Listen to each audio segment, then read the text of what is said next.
हमें बताना है कि इनमें से कौन कौन सी स्टेटमेंट्स ट्रू हैं। आइए एक एक करके चेक करते हैं। गिवन है अगर नंबर 3 से डिविजिबल होगा तो वो 9 से भी डिविजिबल होगा। एग्जांपल ले लेता हूं। 6 मेरा 3 से डिविजिबल है क्योंकि 6 डिवाइड बाय 3 2 आता है, लेकिन 6 मेरा 9 से डिविजिबल नहीं है। 6 डिवाइड बाय 9 रिमाइंडर 0 नहीं आता, तो इसका मतलब ये स्टेटमेंट फॉल्स है। 6 3 से डिविजिबल है पर 9 से नहीं है, तो स्टेटमेंट है फॉल्स।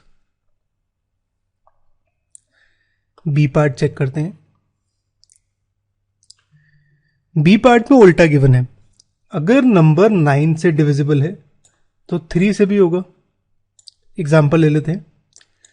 18 मेरा 9 से डिविजिबल है और 18 मेरा 3 से भी होता है। एक्चुअली यहां पे हमारा डिविजिबिलिटी रूल लग रहा है। डिविजिबिलिटी रूल कहता है कि अगर नंबर डिविजिबल है कोई और नंबर से तो वो उसके फैक्टर से भी डिविजिबल होगा। यहां पे 3 9 का फैक्टर है तो उससे भी डिविजिबल होगा। If a number is divisible by 9 it is divisible by factors of 9, और 9 के फैक्टर होते हैं 139, तो इसका मतलब नंबर 1 से भी डिविजिबल होगा, 3 से भी होगा, 9 से भी होगा, यानी नंबर 3 से डिविजिबल होगा। तो इसका मतलब स्टेटमेंट मेरी ट्रू है।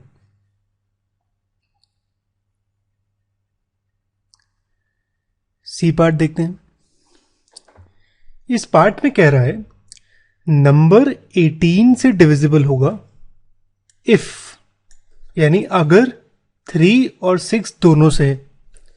अच्छा, यहां पे ध्यान देना, पहले ये पढ़ना है हमें इफ वाले पार्ट और फिर ये पढ़ना है। इसमें उल्टा दिया हुआ है कंफ्यूज करने के लिए। क्वेश्चन में गिवन है अगर नंबर 3 और 6 दोनों से डिविजिबल है तो 18 से भी होगा। ये क्वेश्चन है। अब चेक करते हैं हम ऐसे कौन कौन से नंबर्स हैं जो 3 और 6 दोनों से डिविजिबल हों। अब नंबर्स जो 3 से डिविजिबल होंगे वो 3 की टेबल में आते होंगे, यानी 3 1 जा 3, 3 2 जा 6, 3 3 जा 9 एंड सो ऑन। ऐसे ही नंबर 6 से जो डिविजिबल होंगे वो 6 की टेबल में आते होंगे, कुछ ऐसे।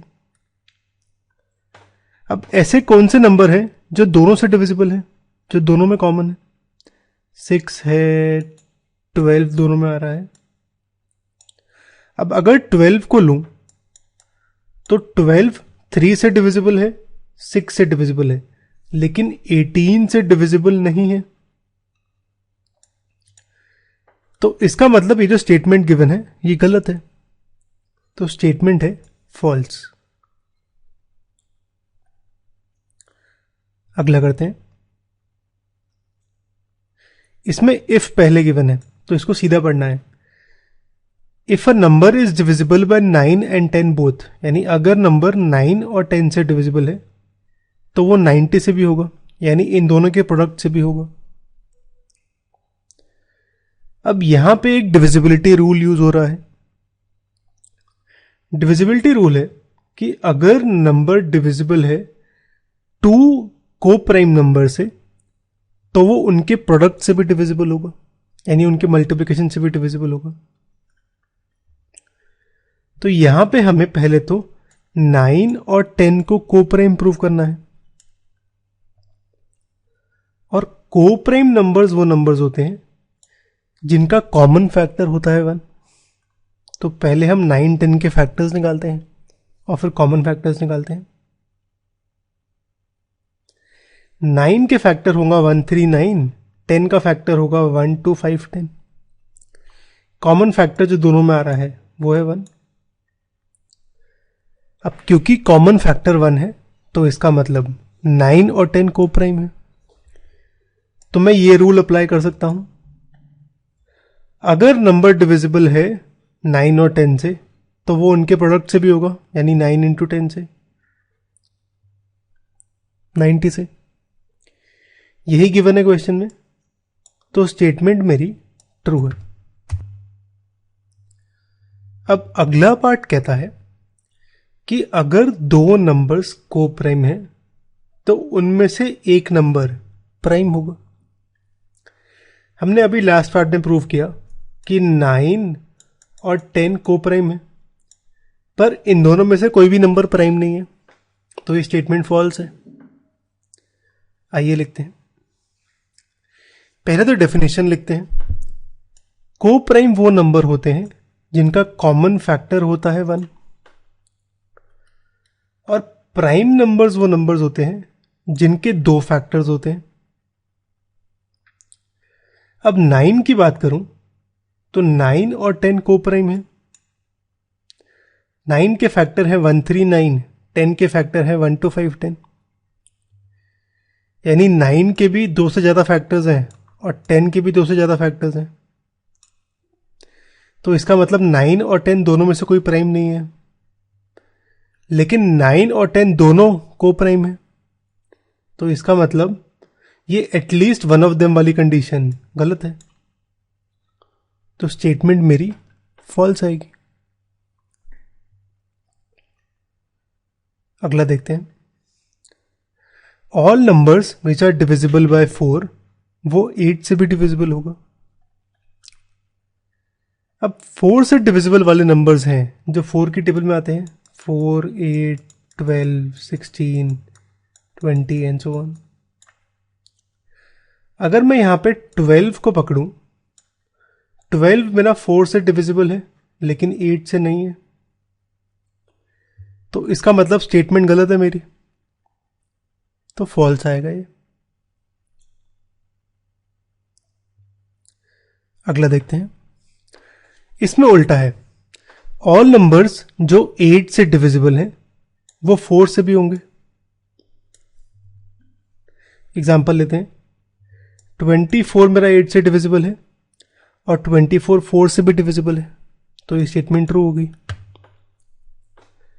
प्रूव करने के लिए मैं यहां पे डिविजिबिलिटी रूल यूज करूंगा, जो कि कहता है अगर नंबर डिविजिबल है कोई और नंबर से तो वो उसके फैक्टर्स से भी डिविजिबल होगा।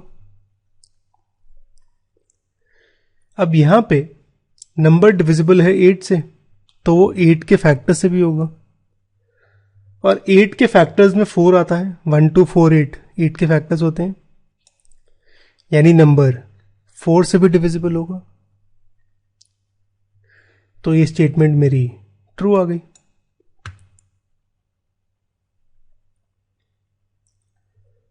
अगला देखते हैं।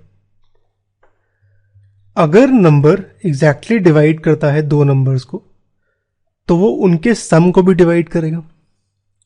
एग्जाम्पल ले लेते हैं, जैसे कि 12 और 16, 4 जो है वो 12 को भी डिवाइड करता है, 16 को भी करता है। इनका सम आएगा 28 और 28 को भी करेगा, यानी अगर नंबर दो नंबर्स को करता है तो वो उनके सम को भी करेगा, तो स्टेटमेंट मेरी ट्रू है ये। प्रूफ करने के लिए मैं याद करूं, ये मेरा डिविजिबिलिटी रूल है। अगर दो नंबर्स डिविजिबल है कोई नंबर से तो उनका सम भी डिविजिबल होगा। जैसे कि यहां पे 16 20 एग्जांपल लिया, यहां पे 16 20 4 से डिविजिबल है, इनका सम है 36 और 36 भी डिविजिबल है 4 से, यानी स्टेटमेंट मेरी ट्रू है।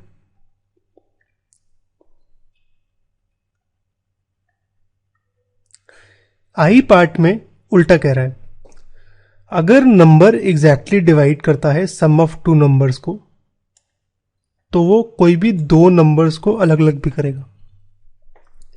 जैसे फॉर एग्जांपल 4 डिवाइड करता है 36 को, ठीक है।